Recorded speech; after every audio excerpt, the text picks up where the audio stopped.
So this is partly a response video and partly a reflective video. Apologies, the color quality here is not so great. I've only got bedside light on. I'm lying in bed right now, but as long as you can hear my voice, that's the main thing. This is partly a response to a video by actualize.org. Now, I've mentioned this YouTuber before in relation to the subject of not caring about what people think. Basically, the guy's name is Leo, actually. He's Russian American and he makes these sort of psychology videos.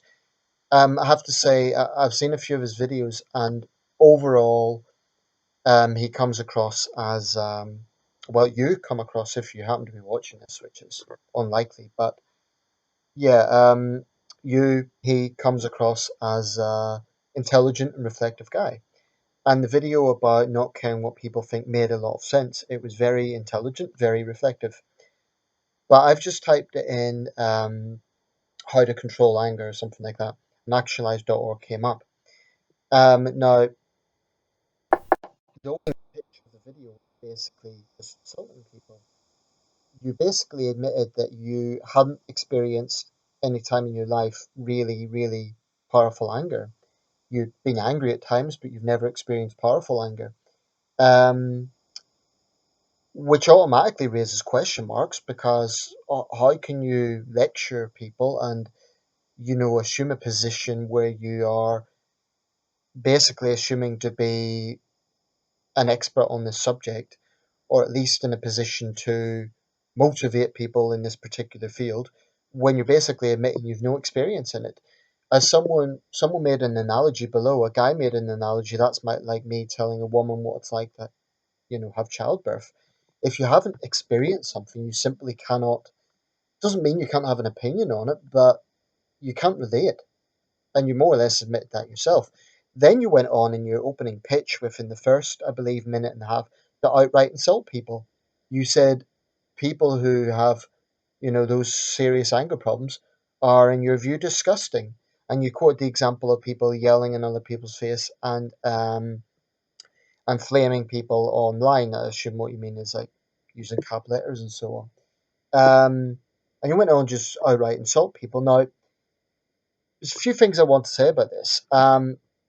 If when you say it's disgusting that people yell in others' faces and so on, I can actually understand that. I could understand if you were making a video that was criticizing a certain type of behavior, because I can relate to that myself. I've done similar things. I've made videos, for example, about the approach that Gordon Ramsay takes, the chef, and so on. Um, I've no problem if you were just criticizing that sort of behavior. But what I resent is the fact that your pitch of the video, or the whole point of your video, is that you assume to be giving people guidance. Now, you cannot take that position if you're opening with a pitch that is just insulting people and admitting that you can't have empathy or that you don't have empathy.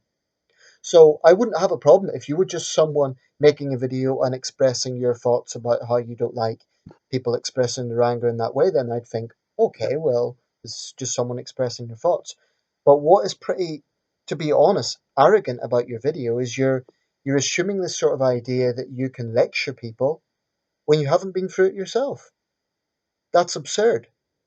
And with all due respect, Leo, you are a clever guy, but you're obviously not that smart if you think that you can assume this sort of position. I imagine most people watching that would have cut off after the first 1.5, 2 minutes, because people who do have a temper problem, all that video would have done in the opening few minutes is made them angrier. It's nonsensical. Now, that's just my response to that particular video, but I want to talk about the subject in general from my perspective. And this is going to be a very candid video because it's the whole point. I'm wearing a red top right now. Perhaps that is appropriate for the subject I'm going to talk about, anger. I'm someone who, I'll be quite honest, I have experienced more than my share of, at times, pretty bad anger. Most of my anger comes from what I perceive to be injustices in the world or injustices in society from a wide range of reasons. It could be human rights abuses, it could be crime, criminals imposing crime onto their victims. Could be a wide range of issues, a dozen different things. And when I look at the traction of my YouTube channel, I'll be quite honest, a lot of those videos are based on resentment or frustration at a particular subject. And I'm not saying I regret this. I make my videos candidly, wholeheartedly, and sincerely. So I'm not regretting it, but it's just kind of a self reflection. That is something that, that is attraction of my videos. Um, I'm not the calmest person in the world.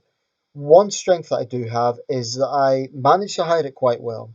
So I could be really boiling inside and very angry about something, then I'd kind of like get a phone call from a friend, and I have quite a good ability at automatically trying to hide that. Um, I'm not saying I'm wonderful at it, but some people, and this is, I'm not trying to be snooty about this. I'm not trying to say, oh, I'm better than everyone else, but it's just a reflection. Some people maybe find it more difficult to hide that anger, and they sometimes blow over on people who don't deserve it. Now, that's where anger is a problem. As someone who has experienced deep anger, I understand the power it has. I really, really do. But what we have to control, and I'm trying to not be condescending because I'm including myself in this, is to try and not blow it over onto other people. It's not fair to put it on to people who have done nothing to you and who are not responsible all for whatever the cause of anger is. So I don't know, let's say a taxi driver shortchanges you, just as an example, and then you take it out on your friend. That's it's unjust. What I would say though is that people need to understand that when someone is angry, sometimes they need space. So it doesn't help them by saying, oh, just calm down, or what are you angry about, and kind of interrogating them. In that sort of situation, I think the best approach is to give them space. I know that from experience. I had in the past snapped at my friend because he wasn't very assertive on that occasion and he did give me any space. And it was kind of both of our faults. It was my fault for taking it out on him, but it was also partly, he wasn't being assertive and he was kind of just not realizing that I needed space. So what I would say to people who are a lot more calm is what you need to understand is that for people who have this problem, you sometimes just need to give them space. It isn't going to help just saying, "Oh, calm down," or because they will interpret that as condescending. Whether it is or isn't, that's how it comes across. So it, anger is like any other problem insofar as it needs to be understood. And that doesn't mean people who have this problem have no responsibility. If you have an anger problem, you're responsible for trying to sort it out. That goes without saying. But that doesn't mean that. I don't think it's a good idea to completely suppress anger, and that's what I think, with all due respect, Leo didn't understand. Um, anger is a very, very human and natural emotion. It's as ancient as time. And I think that it's just a case that some people are calmer than others. That's just the way it is.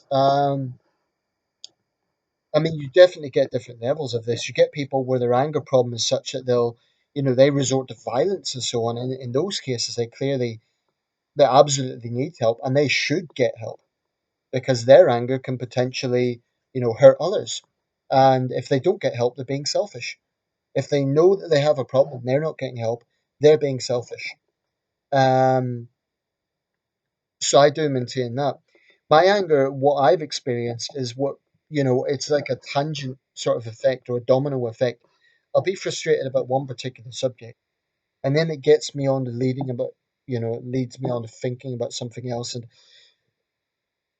one thing a lot of people do online is they try to show the best side of themselves. What I try to do online is try to be absolutely, warts and all. So I'm a work in progress. I'm an artwork that's unfinished. Might sound like a strange analogy, but the point I'm making is I don't really care that much about showing my more negative side because it's human and I think that it is honest. I believe that at a better time in my life in the future, I can look back on this and think, yeah, that's the guy I was at that time. I had issues. I wasn't that confident. I wasn't always that assertive. I wasn't always that articulate. But I was always honest and I was always reflective. Um, so I'm not really embarrassed about just showing my true feelings in these videos because I really think that a lot of people out there, they do the YouTube videos and they do it sometimes for guidance, which is what I was doing, but you can't really get guidance from people who give the impression they've got no empathy. So if other people can relate to what I am saying, then it's a good thing that they see this candidly. And so what if it's a bit messy? So what if it's a case of me saying, well, yeah, sometimes this is my weakness. As human beings, we've got this great vanity where we don't want to show our more negative side. It's almost like, when politicians are kind of pressured by the media to never show weakness, which I think is stupid.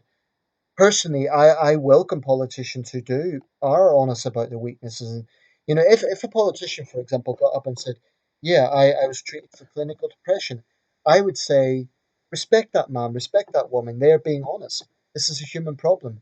I don't want politicians to be Stepford wives. I'm just using that as an example. The same applies for any public figure. There's a lot of sports people who have went through clinical depression, including some very tough sports like boxing. And that's something that needs to be out in the open. I really believe that. Um, mental health issues cause enormous unhappiness in society and even premature death through suicide. There's no laughing at that. So we need to be able to discuss problems openly. And that includes anything that's taboo, including anger. Anger management is one approach, but like I say, there's different levels. I mean, personally, my anger never ever tends to violence. I never lash out, I'm pleased to say. What I would say is people who do lash out, they have my empathy insofar as I understand the anger, but when you attack other people, then no matter what the anger is about, you're automatically in the wrong because you are hurting someone who, you know, I'm talking about taking it out on, someone who doesn't deserve it. I'm not talking about, let's say, for example, you have a couple, and they're minding their own business and they're walking down the street and a group of drunks kind of verbally harass them. And let's just say, for the sake of argument, the guy has a girlfriend who's from an ethnic minority. I'm just using this as a random example. Um, let's say one of the drunks hurls racist abuse at her. Now, let's say the guy lost his temper, went over and basically punched the culprit. Can you blame him? So there's certain occasions where I don't think violence is necessarily, you know, but to use another example, let's say someone used a taxi example again. They were changed by a taxi driver, and then their friend says, "Oh, what's wrong?" And they turn around and lash their friend, punch their friend. Then that's an occasion where violence is a big problem. Or let's say you have a guy and his favorite football team lost, so he then beats up his girlfriend or wife. That guy, in my opinion, he should be arrested, but notwithstanding that, he himself should be damn well doing something to sort that out. So there is responsibility in this as well. Um, but all I'm saying is, if you're a very calm person naturally, you don't judge people who do have to deal with this challenge because you don't know how powerful it is. Anger is something that can really distract people. It can really take over and make intelligent people temporarily irrational. That's what it does. And it doesn't mean that they're bad people. It doesn't mean that they are stupid people. It's a very, very human emotion. It needs to be understood. People who do deal, have to go through anger. I mean, I include myself. You do need to develop a way to deal with things in a better way. It's never ever going to be a case that you'll never ever ever be angry. And frankly, anyone who says that they never get angry, in my opinion, they're just liars. I think you get people who get angrier than others, but even the calmest people in the world, I defy them to say that they've never been at least irritated at some point in their life. And they need to understand that for people who deal with this challenge of anger, irritation is something that just builds and builds and builds.